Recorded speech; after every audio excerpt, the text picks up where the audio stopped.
connect, serve, and grow is what you can expect at the House of Reconciliation. Leadership, community, education, wellness, and participation is part of our plan for your spiritual growth and success. Family and faith is a core value for the House of Reconciliation, working to help people find their purpose. Want to make an impact in the kingdom? Ready to tap into your future? Meet us at the House Sundays with Pastor Reginald Campbell, www.houseofreconciliation.org. Doll houses and all these things, but we never teach people the process to them. And so when they grow up, they have this perception in their mind that makes them have illusions. But we never teach them the work part of it. We never show them what it's going to take, because if you show people all the time how wonderful something is, then when something happens that is a false reality, they can't deal with reality. They can't deal with the challenge of the process, would probably be a better way of saying it. And so what we have here, and it goes back to John, I want to welcome everybody in from the Greenwood campus. We're here live at the Greenville campus, and I know a lot of people have been watching, and there have been some, I don't know if you want to call them reruns or some rebroadcasting. We are working to get back on Tuesday live and things like that. So it's kind of like you get one of the best of what I've taught, and then I'll be in all the places this week. I can't think of all what they are, but we are live this evening. And of course, to our virtual campus, we think everyone had a wonderful chance of talking to a couple of the members in Ohio this week. And so we have been dealing with lie to me, lie to me, lie to me, lie to me. And so what I want to do, and I think this is Lie to Me Part 3, there will probably be 2 or 3 more. And this coming Sunday, I would love for you to join me here at 1427 Suite E Launch Road in Greenville at the Greenville campus. We thank the I Am Church family for allowing us to be here. You may see I Am on the door. That is the church that allows us to come in. And we're actually going to do some illustrations. We have like 5. And then what we're going to do is send some assignments, because if we do not deal with the reality, and this comes out of John, I think it's 8:32, John 8:32, and he says, and ye shall know the truth, and the truth shall make you free. Now, I didn't get a chance to research this one. I don't know exactly where it's at, but it's in the Bible. It says, well, God is a spirit, and they that worship him must worship him in spirit and truth. And see, religion is not spiritual growth. Tradition is not denomination, and the relationship with God is not about denomination or the traditions of men. Because God says, for I am a spirit, and we are made in his image. We are his creatures. So I want to ask this question right off the bat. Who do you represent? God, you, are the results of things that you consider superior to you. Who do you represent?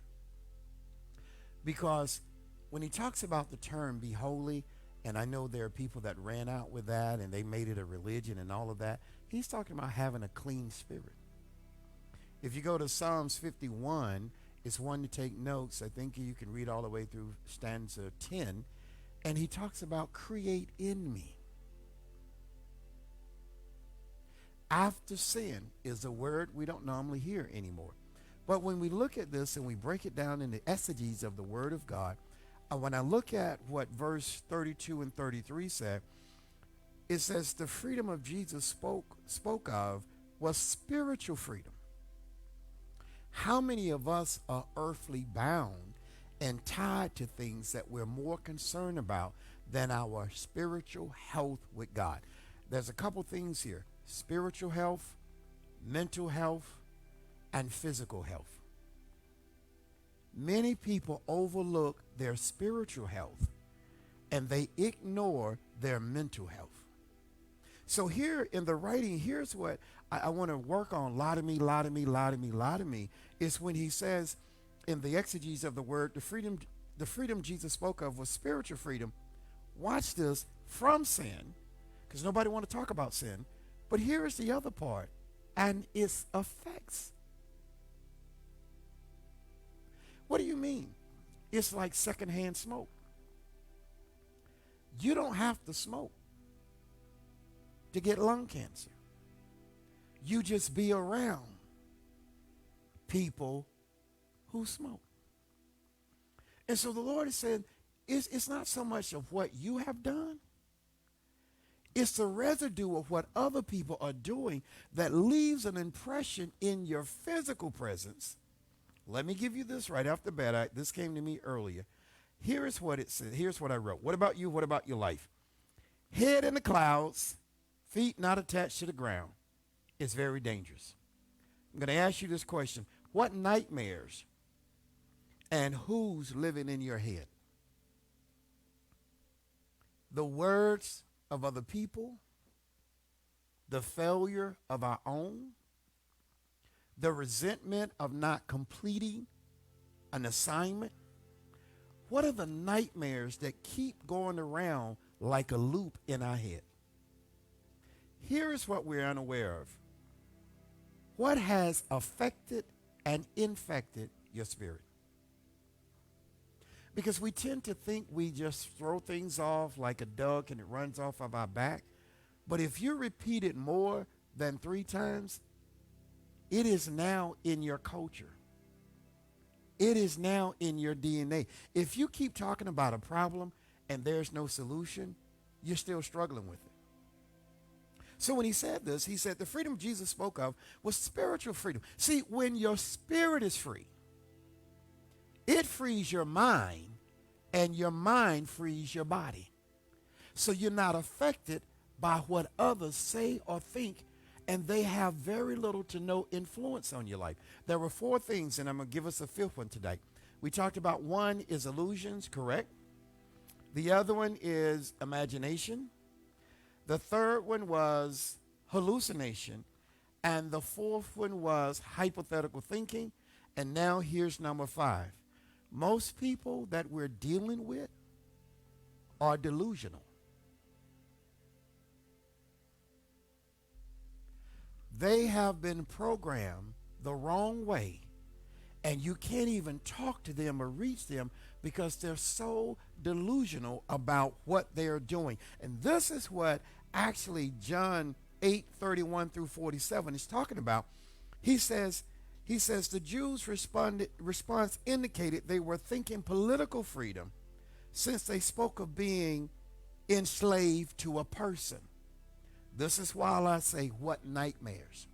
And ask me, well, what do you mean? Why is something that was said 3 days ago still stuck in your head? Why is a confrontation with your supervision or your leadership or you had to have with a staff member, why is it still lingering? We didn't close the door.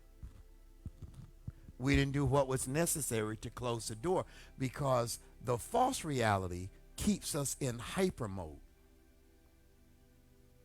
Many people are still in hyper mode. And so then when you're in hyper mode, your head's in the cloud and your feet are not on the ground. There's a reason he said, my feet are sharpened with the preparation of the gospel, because I'm rooted in the word. And what lies does and do is unroot you from the principles that were installed in you, just like purchasing an Apple computer and just like purchasing a Microsoft computer. There are some things that have already been pre-downloaded. The problem is other people try to outload them. They try to erase what you're supposed to be. So now you become a puppet and a puppeteer in their parade. The residue, remember, spiritual freedom from sin and its effects. So then what they were saying is, well, I'm more worried about how my neighbors think about me, and we didn't do anything for Christmas, and, we need to put out something for Thanksgiving. And we're trying to keep up an image and not be real about who we are. This month, this time, we not be. So what we do is we've covered ourselves with artificial things, just as Adam and Eve did in the garden, instead of just saying, Lord, we don't know where you're at, but we've certainly done some things wrong, and we need to get this straight. We can't go. But instead, they kept making stuff and kept making stuff and kept making stuff and kept making stuff and kept making stuff and kept making stuff. And then when he asked, he said, Adam, where you at? You done hid behind all that stuff that you've piled up and you've told yourself. And then when accountability, now notice this, Adam and Eve didn't have a problem working together until God came in and then they divided. You know, they were making fig leaves together. They didn't have a problem working together. And I always say this to leadership. When you have people working in twos, you're subject to get it wrong. When you put them in threes, it's hard to get three people to agree to do something wrong. But two, one can persuade one, but it's hard to persuade two to go do something wrong. And so those two got together and they thought they had it covered. And when God called, see, because when God calls you, because he is the one that established your spirit and your DNA, it becomes challenging. Because now you've got to dig through all that man have said and done and told you. And we go to God with everything else except for what he asked. He said, Adam, where art thou? We start telling God everything about everybody else. You're addressing your kids. Who did it? Well, Mom, I want to put my shoes on. I want to go outside. That's not what I'm talking about. Who opened the refrigerator? I don't know anything. Well, there's only one person in the kitchen. Now we blame it on the Power Rangers, or we blame it on, what's that, Paw Power? Power Patrol. We blame it on something else. Because we start hallucinating, because it's human nature not to want to be accountable. So when you flip it over, it says, but they were the descendants of Abraham. Here comes the false reality. Watch this. They were descendants of Abraham, right? Watch this. You can't trust everyone that you break bread with. Just ask Jesus.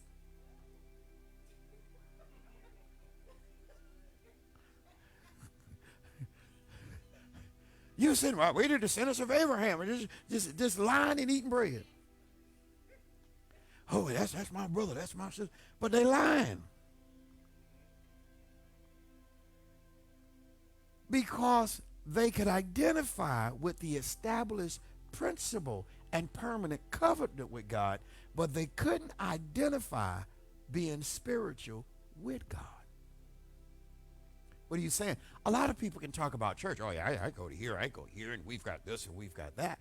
That has nothing to do with spiritual growth. That's a building with a cross on it and some words in it.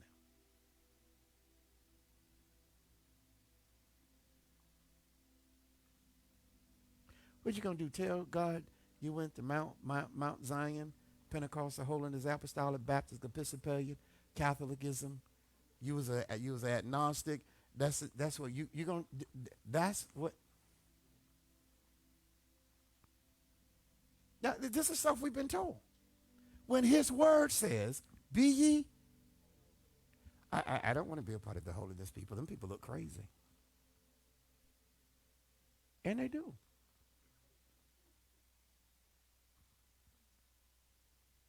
Ask me why. You can't dress yourself for heaven because you got to pull off mortality and put on immortality. So you can look like you Christian or saved or religious or holiness all you want to, because the Bible says, but it's tough to date it. You tie your shoestrings up. Just go ahead, just reach down and tie your shoestrings up a little bit. Because God said, man looks at the, oh, come on, make it known.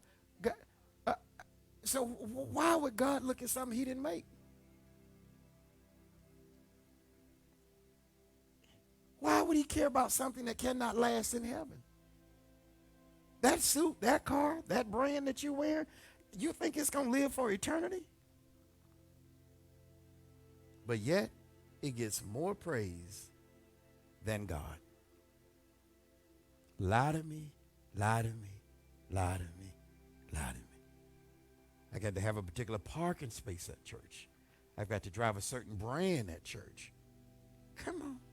Y'all not feeling so good right now. It's okay. It ain't going to get better.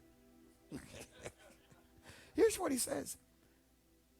They considered themselves, and this is where my whole class has come from, exempt from spiritual danger.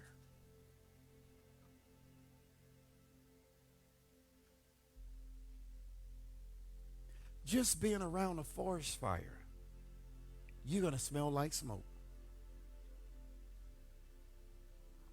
Because we don't have the armor, the spiritual armor, to deal with it. Because what we really run from is the discipleship of God.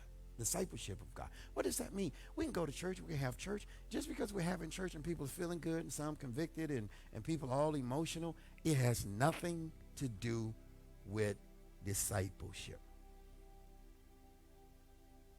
And many people's hearts are frozen. They're stuck in the pattern. And anything that deviates from that pattern, they shut it out.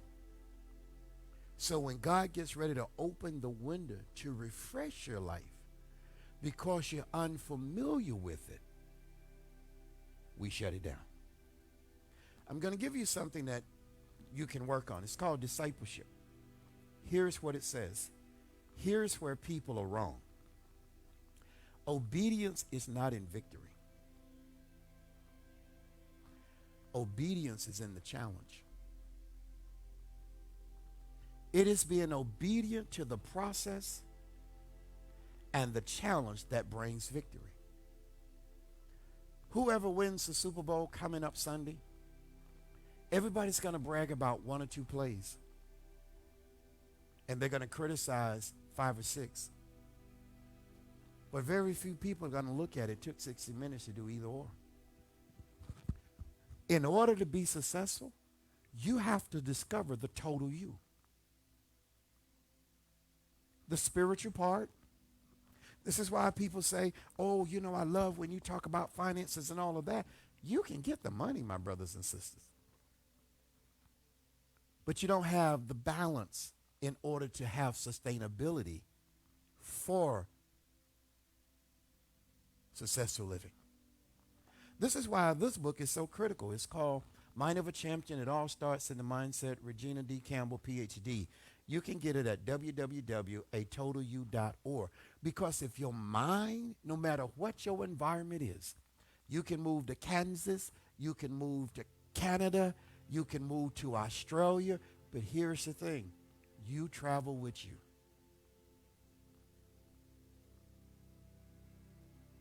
You can run away from a person. You can say, oh, I just feel like, you know, I can learn a lot online and I can get it online. Some of y'all are struggling. Because I talk about stuff you don't know nothing about. But you still hiding on, what are we, virtual? You still hiding behind virtual like I don't see you. I see you. Let me do what kids do. I see you. Ask me how I know you. Because you're watching, I see your spirit in the spirit realm. So you feel like I'm talking to you. You feel like I know your name. You feel like I know your address. Boo-boo, that's not me. That's God speaking to you and saying, what you hear is where you need to be. The problem is you want a clean car, but you don't want to go to the car wash.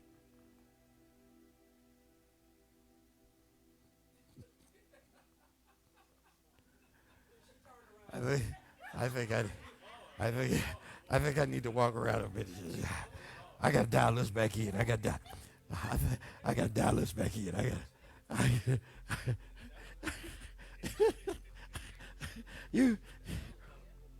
That was around a 4.5 on the Richter scale. Yeah. You want to be clean. You ever had a person that said they were cleaning up and just moved everything to the other side of the room? And then have a fit when you start taking things. What is wrong with you? Them raggedy pots and pans and them covers got sheets, got stripes all in them, and it got tampons all in them, and you still fussing about you paid $29.82 for a whole set of sheets 30 years ago. Oh, I forgot. The delusional side of you told you those sheets were forever. Then you want to go to the car wash and want somebody to clean your car. You got 12 weeks of dirt on it. You want them to clean it in two, clean the inside, get every handprint off, clean off all the dust off the dash, blow the mats. Yeah. And then have the audacity to want all that done in a minute and then talk about tip. Tip you for what? Look, you ain't washed this car in 12 weeks.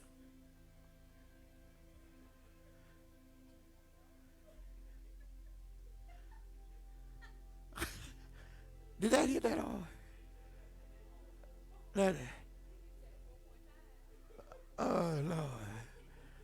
Oh, Jesus. Oh, okay. Let me dial it in. Let me dial it in real quick. Okay, as the old church would say, and as the little kid was preaching, now that I have your attention, let us go into the word of the Lord. Here is what I heard the great Sean Payton said. He said this. He said, every year in our league, there has been great plans with noble thoughts and a lot of enthusiasm that don't have success. You can build the hype. You can build the excitement. He says discipline, toughness, and the football makeup is going to be the real important of who we are.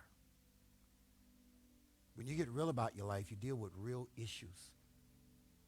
You don't let it fester. When you let it fester, it becomes infected. And when it becomes infected, it infects everything around you. You know, I think if you watch Caesar, who says better humans, better dogs, if your energy is not there. Yes, if your energy, and see, we go to church, and church is the biggest place in the world to hypocrite. Most people go to church act like they don't have any problems. Sing for 40 minutes, preach for 2 hours, and pray for 30 seconds.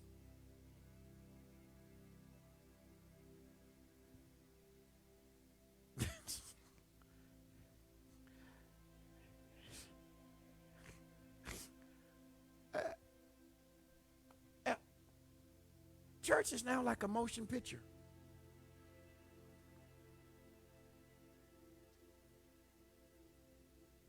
Because we're trapped into the sound and not into the word. So Jesus said, and this is how we have, Jesus replied and dealt with the spiritual effects of freedom. See, here's the thing where I am challenged with us as believers. A slave has no security.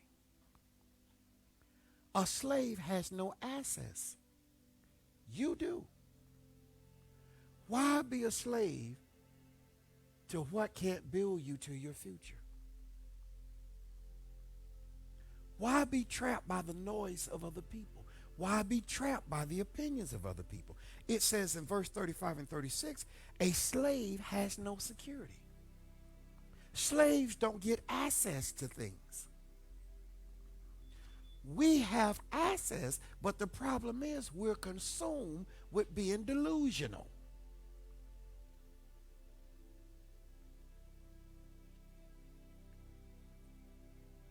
Because it's not what I can build with God. It's what I can build for myself.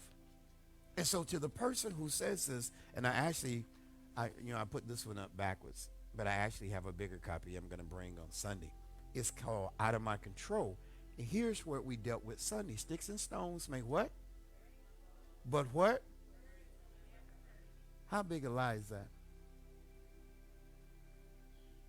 Most of our personalities are shaped by the scars of other people.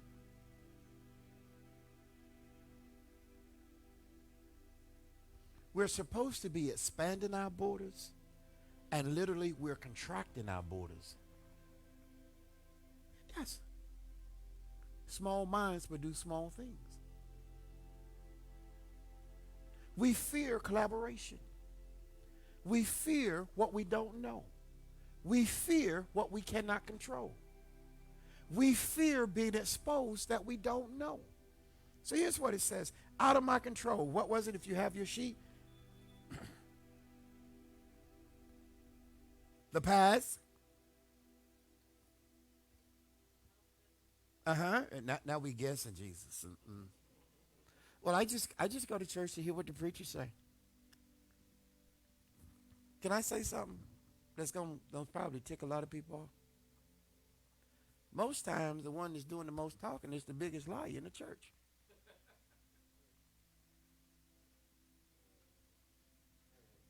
That y'all will get that later. Because what people don't know and don't have facts, they'll make up. And then if you want to really take them off the subject, just go to singing or moaning or like the little guy did. And you still there with your pencil and paper trying to write down the process.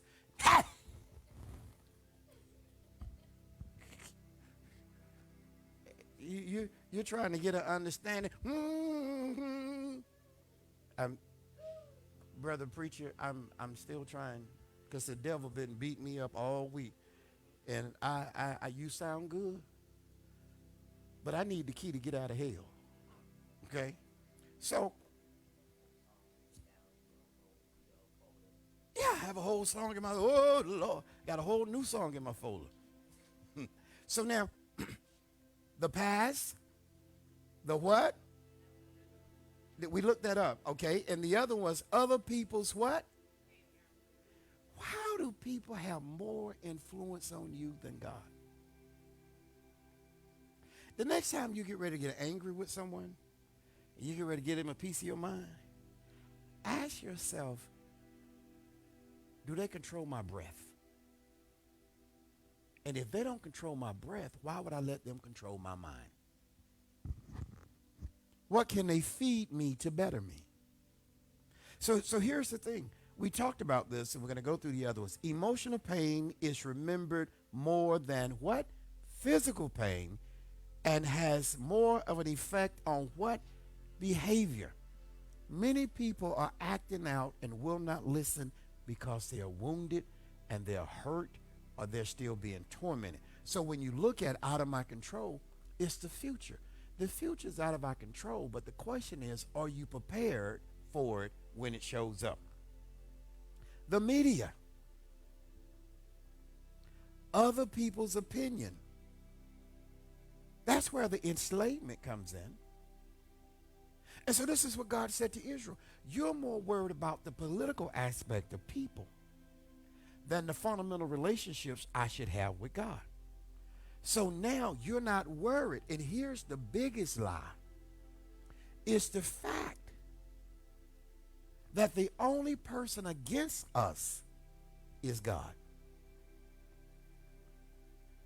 How many people you know in the last 3 days have blamed the devil for anything? How many people you know gonna blame God because it's raining? How many people got to blame God because their job right now is getting ready to lay off? Disney is getting ready to lay off over 7,000 people. They want to cut $5.5 billion and focus on streaming platforms,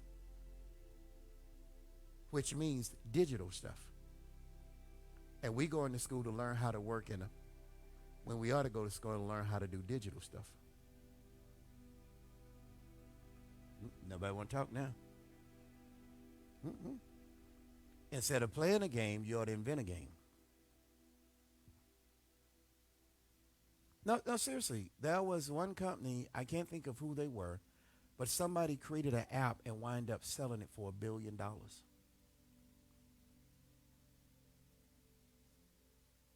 Do I know?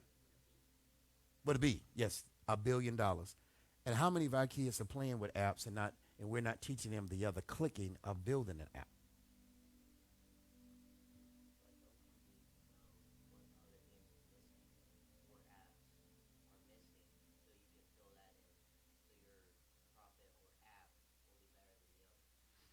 Here's the point.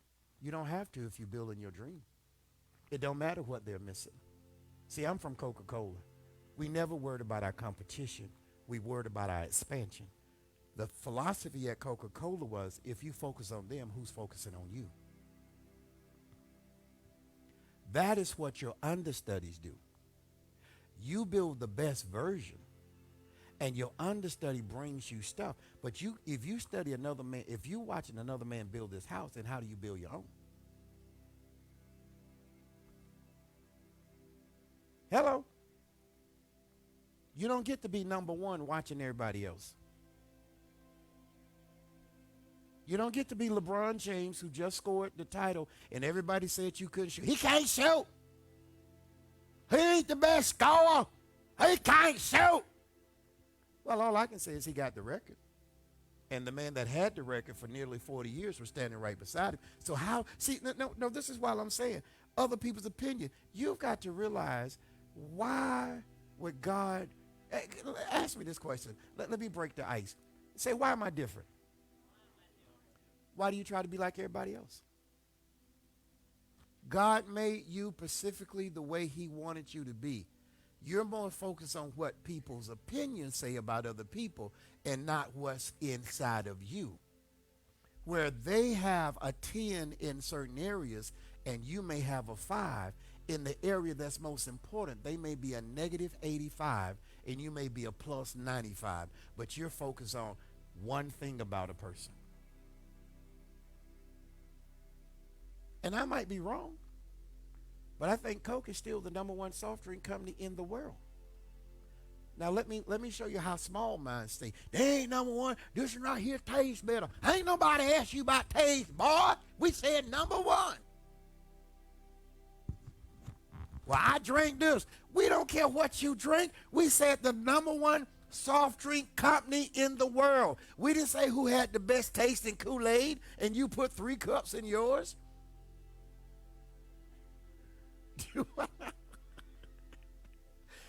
And you sit there shaking, don't know why you're shaking like my granddaughter. Talking about I had to walk around, Papa, all day today because I had drank that coffee and I had something else and I had to go down 3 steps and I stayed awake the whole time I was in school. And that was my bougie granddaughter too. And so you're more caught up into one aspect, and you're missing the global effect. You're focused on taste. They're focused on brand. You're focused on beating your competition when your competition should be focused on beating you. Because as long as they focus on you, they're not focused on them. You focus on what somebody said and how they hurt you in 96 and 85, and you're not focused on where should I be positioning myself come April of 2023. You still dealing with somebody in the grave, Snaggletooth Willie. Well, he hurt my feelings and told me that I couldn't have an extra hot dog. And everywhere you go, there's food. You fighting to be first in line. Y'all ever seen them people first in line? You don't believe me? Go to your church Sunday and offer free food and see how...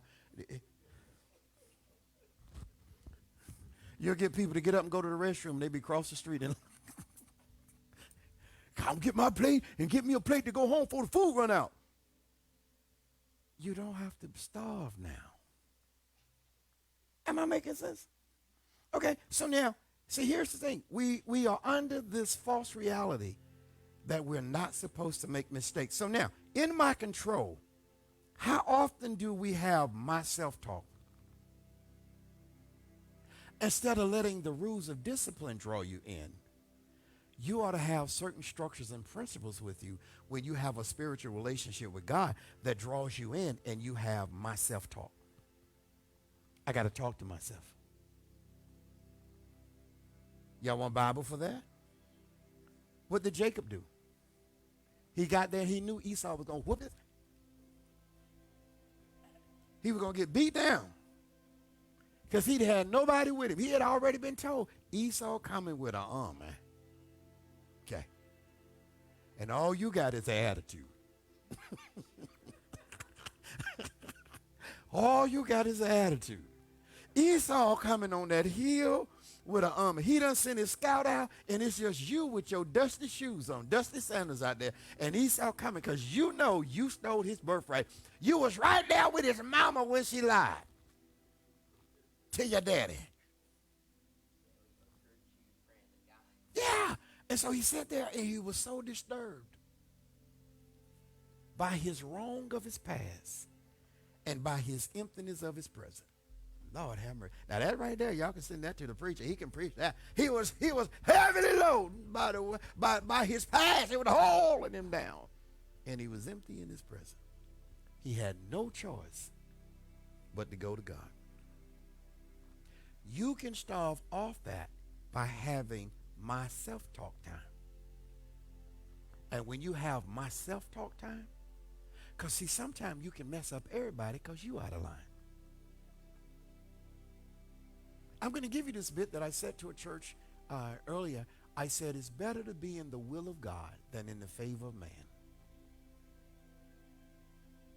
And they wouldn't answer, but I would ask the question, why? Would y'all like to know why?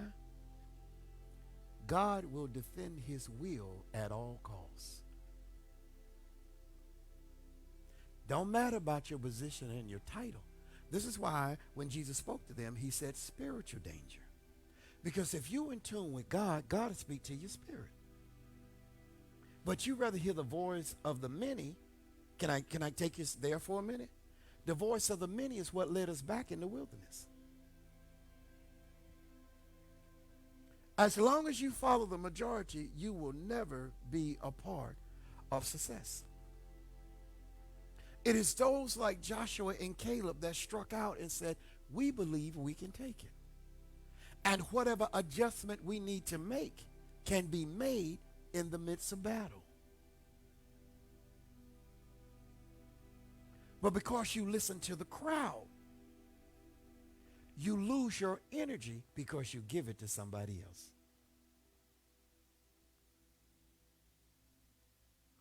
And I'll say it and close with this. This is why Jesus talks about spiritual dangers. That we don't even think evil exists. We blame God for a layoff on the job. We blame God for problems. We blame God for situations. We blame God for health issues. We blame God because of financial issues. But we never blame the devil. That's the biggest lie. The only person at fault in most people's lives is God. God didn't let me have. God wouldn't do this for me. God don't like me. God doesn't care for my color. And what most people miss, and I've said this to pastors and to bishops, is many times we're preaching and teaching everything except for these two things: salvation, discipline, and understanding the covenant with God. We've caught up into this culture personality thing. We caught up in the theme of, we've got great praise and worship. We've got good people. But my brothers and sisters, are we spiritual? And you think God's going to come over there and reach you in a place that's unspiritual? When he's given you all the ability to be among those that are? Because we always think the crowd is winning.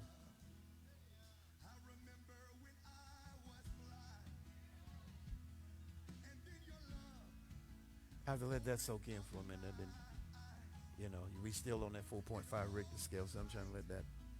Seriously, we think the crowd, it ain't that over there, over here, and I can cry over it.